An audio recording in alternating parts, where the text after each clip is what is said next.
So I left school at 18 and hadn't been taught anything about things Māori. The treaty, you know about the Treaty Waitangi? Yes. So the treaty, also I didn't know anything about being Pākehā, and I didn't know anything about accurate histories of this country. So my school had not prepared me to be an active, informed citizen of the nation that I was living in, right? And so any sort of civic issues that arose, particularly bicultural issues, to do with Māori and Pākehā issues, or the treaty, I had no way to engage in them. And so I was really angry, and so I went and decided to go and learn Māori language and learn Māori culture and learn about the treaty and learn about accurate histories, and also through learning about Māori culture, I also learned about my own culture, Pākehā culture. Wow. So that was part of the process of becoming a bilingual person. So that's really a very important part of this journey for people if they're on that bilingual, bicultural journey. So I did that. Now that's very uncommon in this country. There's about 2% of Pākehā people who learn, of the whole Pākehā people in this country who learn anything about who learn Māori language. Actually, it might be a little bit more now, but it's pretty minimal, and that hasn't risen, so it isn't changing. Okay, so then I wanted, once I'd started learning those things and was on that journey, I wanted to become a teacher so that I could teach that in content to children so they wouldn't have the same experience as myself.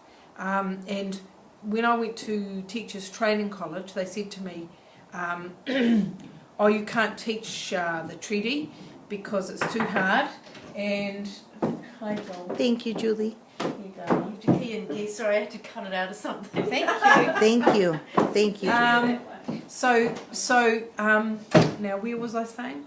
That when you went to teachers college. Oh yeah, they said to you can't teach the treaty, and that and I didn't believe them. So I went out and I taught for 25 years in mainstream, which is like English pathway, and I also taught in Māori medium education for over 25 years, and I taught that content, and so that's where I really got my practice in, and all that content, and I taught it to young people too as well, because Teachers College also said, you can't teach young people this information, it's too hard, and you can't touch the treaty, it's too hard, which is a load of rubbish. But anyway, I didn't believe them, and I've been doing that for 25 years. So then, about 2007, I started doing, I realised that all my peers were not doing the same content, and so I decided to do it in our masters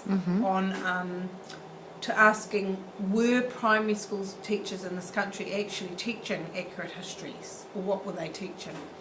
And basically what I found out was the findings of that were that most of the teachers in this country only knew a standard story. Do you know what I mean by that? A colonial version of history. And so basically they were continuing to teach racist and stereotyped histories. And they also were mostly monocultural about things Māori, which meant that they couldn't teach any alternative discourses about Māori and Pākehā. They only knew the old racist stereotype ones, so they were teaching those. They also didn't believe that they could teach this content to young children, and they avoided anything what they thought was controversial. Yes. That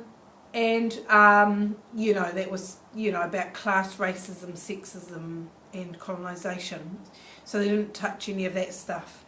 And but they also, I found that teachers were really keen to teach this material, but they wanted someone to tell them how to do it and give them some resourcing about how to do that. So based on those findings and other findings from other researchers, I came back to my school at Newton Central Primary School and I asked them, the principal and the board and the Māori community and the staff if they would fund me to write a curriculum, to write this information up for our staff. So a kind of decolonising curriculum and a curriculum of accurate histories to teach our staff who knew nothing. Yes. So they allowed me to do that, and that curriculum has been in operation at the school since 2009, and so successfully, and I still oversee that curriculum in the school. So I work outside of the school now, but I come in and make sure it keeps going. Now what happened after that? I have to look at my notes, sorry. Wow, this is incredible. I know, it's a good story. Such a good story. Now, so then, I'm trying to tell you the short version. So, So, after about 4 years, about 2012, then I left the school because I wanted to get this curriculum into other schools. It wasn't, being in one school wasn't enough. Yes. And so, I got part-time work at the University of Auckland training teachers in the Māori department where I still work now. And then part-time I read revisionist historians, so all of our historians, Māori and Pākehā and other ethnicities, of people who wrote revisionist histories of the history in this country. And I read all of them for 4 years, and then I wrote them up, and I translated their academic texts into sort of school level texts. Yes. And so I've written, now I got no funding for this, so I had no funding, so I went to our Ministry of Education and I asked them if they would fund me to write, and they said no, because they're kind of neoliberal government, and their position is that they wouldn't fund any writing of curriculum, and that they would, because and they told me to go private.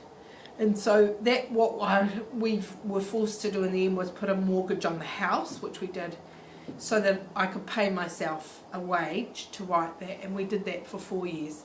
And so basically we've written the curriculum now, and a much better version of the one that we had started at Newton, and it's more academic, and it's got all it's based on all those historic, authoritative historians. And now, so basically what's happened is that I've now designed the curriculum in a professional development package. Now what I'm trying to get schools to do is to hire me for a teacher only day, where I go in for one whole day it's a PD, a professional development package for secondary school, that senior, secondary school plus primary, and also early childhood can use it. So it can be professional development because it's for teachers. This isn't for children, it's for staff. It's to educate staff. Yes. To decolonise them. And so they can hire me for one day, and then I go in, and in that one day I do a kind of decolonisation work in the morning, and then in the middle session they skim read them 6 books, and then they in the afternoon they start their planning. Now how it works is the schools can't just buy the books off me. It's not that simple. They have to commit to the PD of having a teacher only day with me, which is to get them to understand how what happens at the end of the PD is that they understand a little bit about what's happened in this country and why it happened, which they didn't know before. They also understand why they don't know, which is part of decolonisation, and why they need to know now. And then lastly they know how they're going to know, which is that they're going to read this material which will update them about accurate histories. The way I talk about teaching history, I don't use the word good and bad or right and wrong, I use the word accurate and inaccurate, because basically there's inaccurate histories out there now, and this curriculum is accurate, based on accurate histories. So after that, when they have me for a PD, I give them a set of books, the 6 books, and then what they have to commit, they copy them for the staff, and they have to commit their staff to read it. Now that's over a period of something like 2 years. So this is not a quick overnight fix. It's not something you can just do a little workshop on and it'll all be fixed. It doesn't work like that. It takes, I try and get the schools to commit to that kind of length period, because there's 6 books to read. They want to support their staff by giving them actual dedicated reading slots during the years, so that they get maybe to read, say, 3 books in 1 year, and then in the second year they read the last 3 books. So and they give them dedicated staff reading time to read that material. So it's just professional development reading of histories, and it's written. It's like a beginner's guide for dummies of Māori and Pākehā histories, if you like, but it's a critical guide. So it's a very critically written piece of work. Now, once the staff have read the material, then the staff is committed as well to teach that material over, again, a similar period of time. So over time, this material starts to seep into filter into their teaching work. For example, some schools will commit 2 terms a year initially to teach 2 books a year, and then the next year for 3 years I might teach 2 books a year. And so hi Ross. Hi.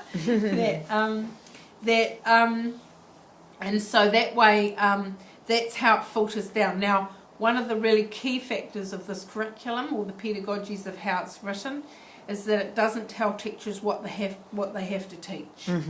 It tells them what they have to read. It dictates what they have to read, and it does that. But then what it expects the teacher, which is a teacher's craft, to professionally update themselves by reading. Then they have to go and get resources on this material. Then they have to plan their own units and lessons, and however they're going to teach and deliver this material into their program in the way that the school plans. However the school plans, that's how they normally do it. But now they've got this new content, which is really local content. And it's got all the great stories, and it's got all the terribly hard stories, which are also there as well. And so, so basically this is a long-term commitment. So basically the staff commits to doing that. They do a PD day, plus they commit to a reading time frame and a teaching time frame to do the material.